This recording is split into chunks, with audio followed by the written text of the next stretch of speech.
pour into our children in this time while they're young.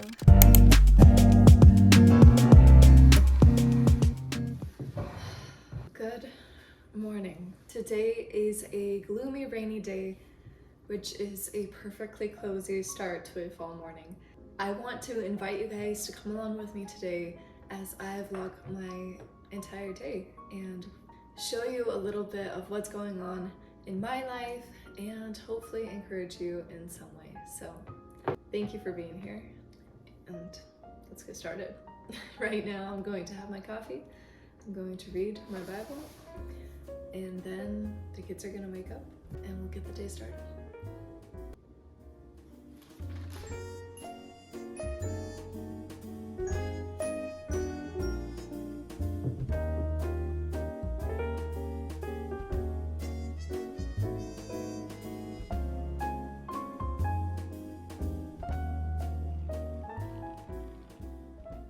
This morning I read Jesus is talking about this parable. The wedding hostess, they invited a bunch of people, and those people all made excuses to not go to the wedding, which can last like up to a week. So this is like a really big deal. Lots of preparations have been made to it and they knew ahead of time, but they made excuses not to go. So the person that is hosting the wedding says, go find all the crippled, all the lame, all the homeless that were out there and invite them to the wedding feast. So he did, and he said, oh, and there's still more room. It's a beautiful illustration of how Jesus came to save us. He came to save those who are sick. He came to save not the righteous, not the people who think that they're doing good, but sinners. And that's who I am, and there's still more room. And that's what he says, there's still more room. God is willing to save sinners, and it's a beautiful thing. I'm going to go unload the dishwasher and get the house a little bit more set up for today's day before I go and get the kids. One thing that I do every morning is look through the curriculum that I'm going to teach for that day. I like to have a good idea before I start homeschooling of what I'm going to teach them so that I can like start thinking about it, processing it, and it just goes smoother overall when we actually do homeschool, which is going to be around 12 to 1-ish is usually when I start, because that's when William goes down to bed.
For this morning, we have eggs, sausage, a little bit of potatoes, and cucumbers.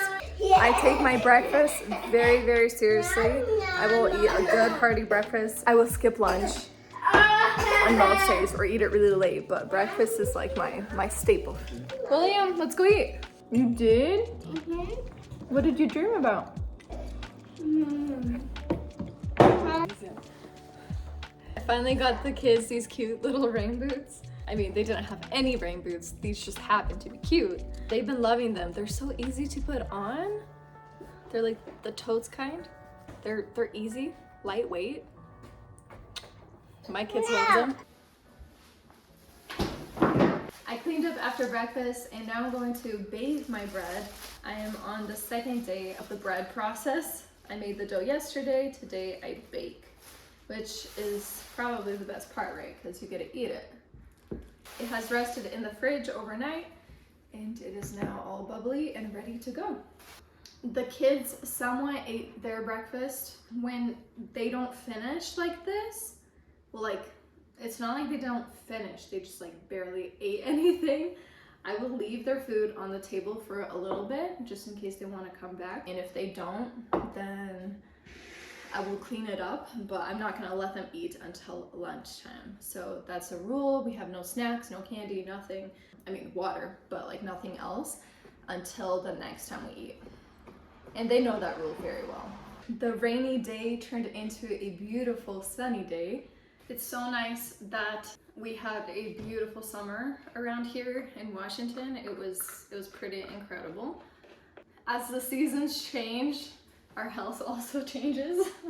So last week we were actually sick with COVID. I lost my taste and smell and all that. Had lots of body aches, was throwing up at one point, just like did the whole thing.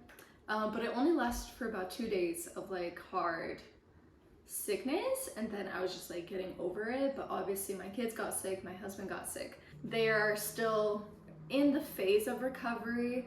I wouldn't say that they're sick anymore. They just have like the little leftover symptoms like runny nose and a slight cough every once in a while. That was not fun. And now that we are at the end of that, I hope that this is not the beginning of this fall and winter season. I hope that that was just like a one-time sickness that happens every so once in a while and not a constant thing. It is also harder for me to film when I don't have a voice. So, God willing, we'll not be getting sick.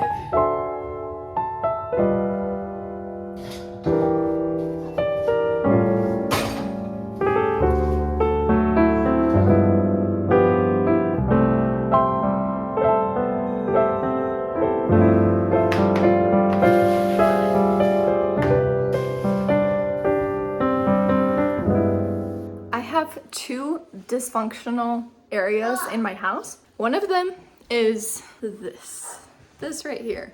All these like 3 boxes I use for homeschool, and I don't need all of it, and I don't need all of it out on the counter, taking up my counter space and just like visual clutter. I need to do something about that. And I also have a problem over here. So this was the toy section.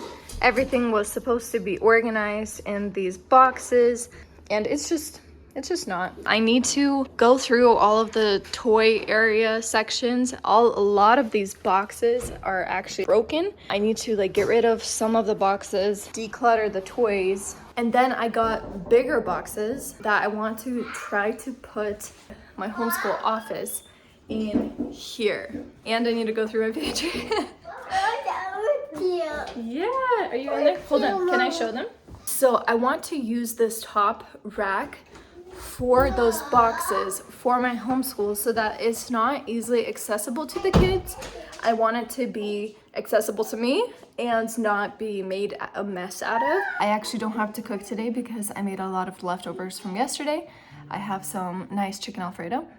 I think I'm gonna start on that right now. Yeah? Yeah? Whoa.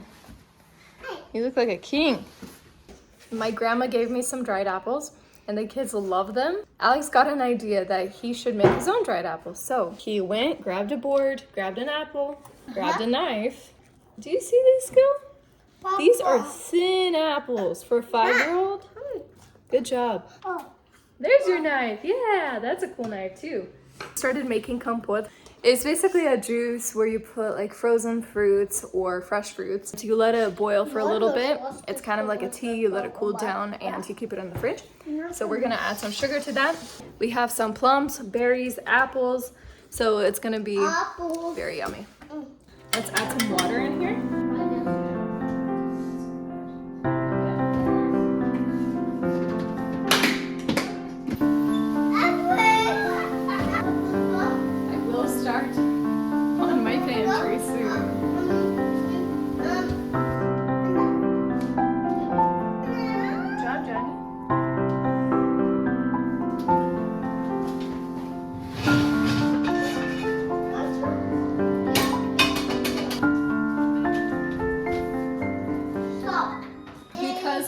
To dry the apples outside, I'm gonna give him a little pan. So he can put them on here, put them outside. It's gonna be kind of like a little science experiment for him.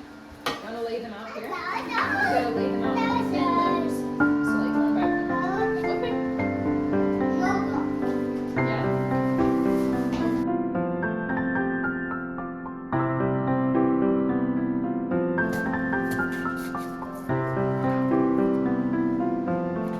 Will you go put it outside? Okay, let me know how it goes. I got distracted with the kids for a little. So I forgot to turn down the bread temperature to 425 rather than 500. So I left it in there and then I went outside. So I actually left it in there for a longer time at 500. So they're a little brown, a little browner than I would like them to, but oh well. Sorry, my dishwasher's running in the background, but my pantry is honestly, it's not that bad. It's gonna take me a few minutes to clean. An interesting thing that I've really been learning recently is to enjoy my kids. Honestly, like the first few years of their life, it was just like survival mode. Like I have no idea what to do, you know, when they're crying and throwing tantrums, and it's just like all the mess and the food going everywhere. It was a lot to get used to and a lot to humble yourself with. Like you're living life one way and then the life completely changes and you have to serve another person a lot more than your needs are being met. You really have to be humble in order to do that. Something that God has been teaching me recently is to be intentional. So instead of like trying to survive every day, because the days are going by way too fast, it's to be intentional about every single day. It's to live my life with purpose, live my life with a goal in mind. Like today I will teach my kids about God. Today I will invest in them. I will look them in the eye. I will listen to their stories. I will show them that I care about them and I am interested in the things that they are interested in. Today I will try to teach them educational things for them to grow in knowledge, for them to learn to love knowledge, not just like sitting them down and being like, no, you have to do this. Like, no, we're gonna make it fun. We're going to love it together. We're going to learn together. After we do school, we're going to grab a cutting board and some knives and we're gonna cut the food together and make dinner together. Right now the kids are playing in the backyard, but usually like 99% of the time they are with me in everything that I'm doing, and it's honestly been so great. It's been so connecting because I still have to do the things anyway. I still have to cook, I still have to clean, I still have to do all of this.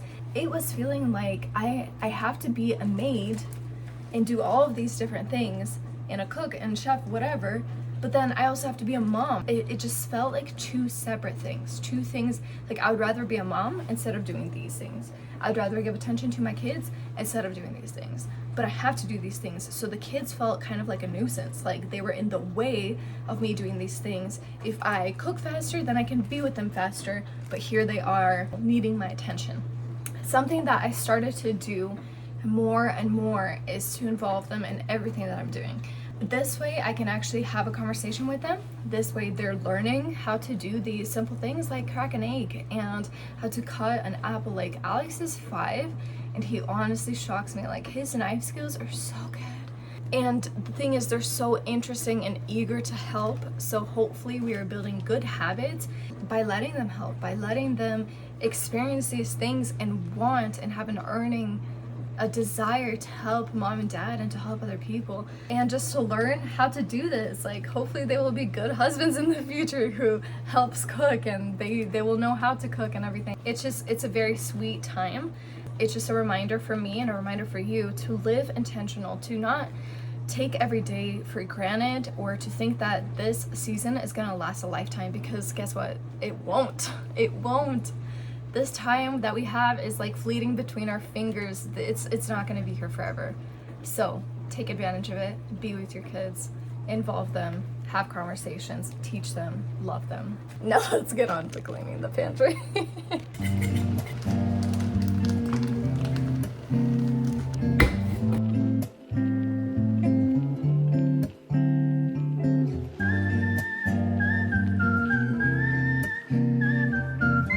Put a lot of this stuff up here and emptied out this row. So now it's time to put all of this over here.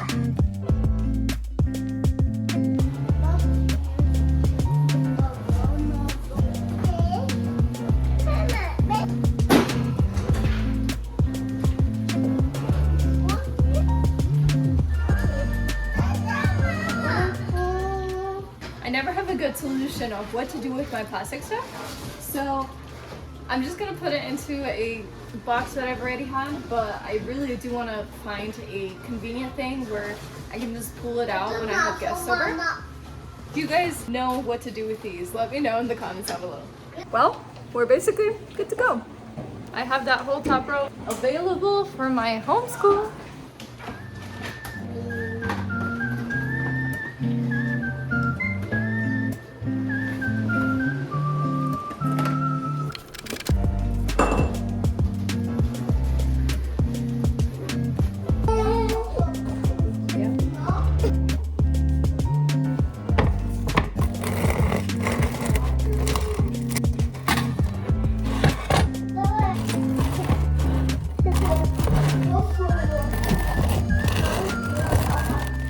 So Mr. William had a breakdown, but now he has bread, so he's okay. I'm about to put him to bed, but I just wanted to share what I've got done. So in this box, I have all of my extra school supplies. And then in this box, I have all of their books, typically the books that I pull from to read every day. They're for my read alouds, so I keep them in here. They have other books that they read. I just keep these here so that it's going to be more interesting for them if they haven't seen it in a while. It's now 12. I need to put the kids to bed, or my one kid, William, to bed. He's going to eat his bread and then he's going to go, and the other kids. What are you guys doing? I'm camping. You're camping? Okay. He said that that's his closet. I gave them these boxes to play with and they went camping. Them funny guys. Your guys' kids ever do that? My kids love to like make piles of, like, bring random stuff and put it into piles and then just leave it there for mom to clean up. Yeah?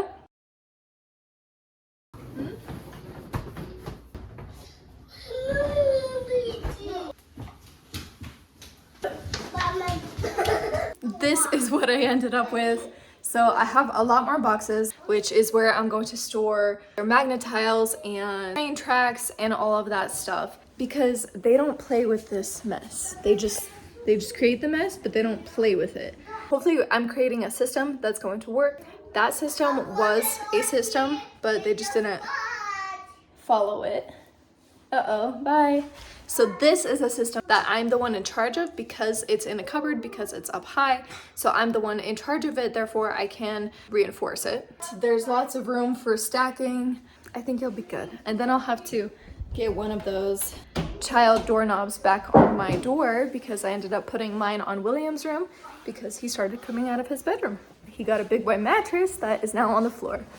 So now he has freedom. You're a king? Wow. Soldier. You're a soldier? Oh, okay. I see. My drink of choice today is Zippers. Their drinks are ready.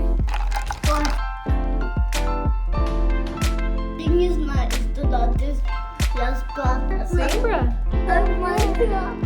Там семечки внутри, что мы можем посадить, да? Это называется I have a new space helmet. We just read about the moon, so we are headed off there. We finished school. Now we are cleaning up. The kids cleaned up their toys. I'm just wiping down the tables. I'm going to vacuum. It's already like 3:30. Once Alex gets home, I'm going to be going into town for worship practice, which I'm very excited about. Need to prepare my voice, make some tea right now.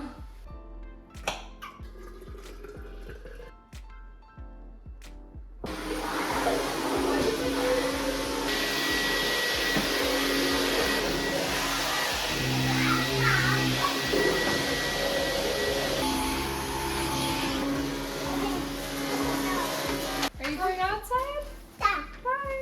I always have this problem over here. I will put all the shoes in pairs up here in like the kids' little shoe rack, and then they just like, I don't know how it just ends up like this, a pile on the floor everywhere. The problem with all of these shoes is that a lot of them are small on Jonathan but big for William. So I'm gonna put away all the size 9s that William will need soon, because I think he's like a size 8. Just not quite ready for these. So I'm going to put them into the garage, put away all the sandals because it's not summer anymore. All of these are summer shoes or shoes that are too small, and that's what we're left with, Alex's, Johnny's, and Willie's row. So that's a lot more manageable. I refuse to take 2 trips. You guys want to see my garage? Recently, Alex built this thing, and it's been so lovely because I got all of my boxes, they're all labeled, and they just pull out. All right, well, house is basically clean. I like to get it clean for Alex to come home to a decently clean house. My flowers, I'm going to put it into this little vase because I need the container.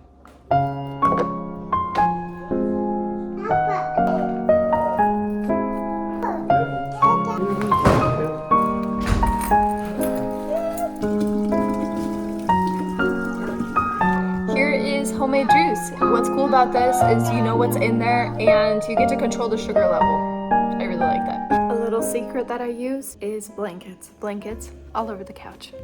We have this on the couch because, as you can see, the couch is not in a good condition. So guess what you just do? You just grab a blanket and cover.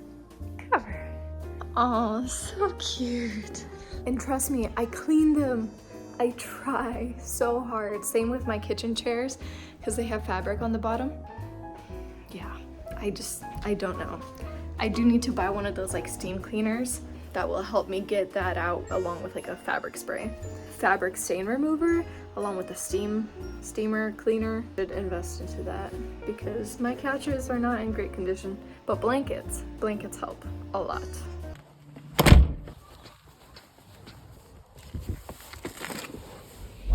I wanted to read to you guys a part of this book I'm reading for the children's sake, and this section just like it hit home. This section is just like so good because it's so true. So I want to read it to you guys because it really made me think. In my experience, children obey best when their lives are as fully satisfied as possible in the way Charlotte Mason advocated. If minds are interested, skills are being learned, loving relationships are enjoyed, creativity is encouraged, beauty in nature, art, music are experienced, hours are spent in free play, children learn to climb, swim, ride, canoe, ski, or skate, why, these children will be well on their way to have their sinful natures put in the back seat. Sinful natures expand like malignancy, at any age with loneliness, mental poverty, boredom, passivity, hunger, tiredness, deprivation of daily contact with the rich source material of goodness, the Word of God. When you think about it, many children today have hell on earth. Are we surprised at what happens? Life is so rich and it's so easy to give your child the laptop, the phone, the iPad, games, and everything just for you to be able to do your thing, for them to stop screaming, for them to stop wanting to fight with each other and all of these different things. It's so easy to give them cartoons or distract them in like that sort of online world for them to be calm. But you're really not dealing with the root cause of why that child is acting that way. Being outside for them is so good. Learning new skills, getting to understand God and His Word and His creation is so good. I want to encourage you, invest in your children while you still can. Let's pour into our children in this time while they are young to show them who the Creator really is, who God really is, and how much He loves us and them, and to share with them the beauty of life, because life is just too interesting for boredom. Well, you guys, thank you so much for coming along with me. It was a great day, very productive, and I'm very happy about that. May God bless you guys, and I will see you in the next one. If you like this sort of content, hit the like button down below and subscribe. I would love to see you here more often. I will see you in the next one. Bye.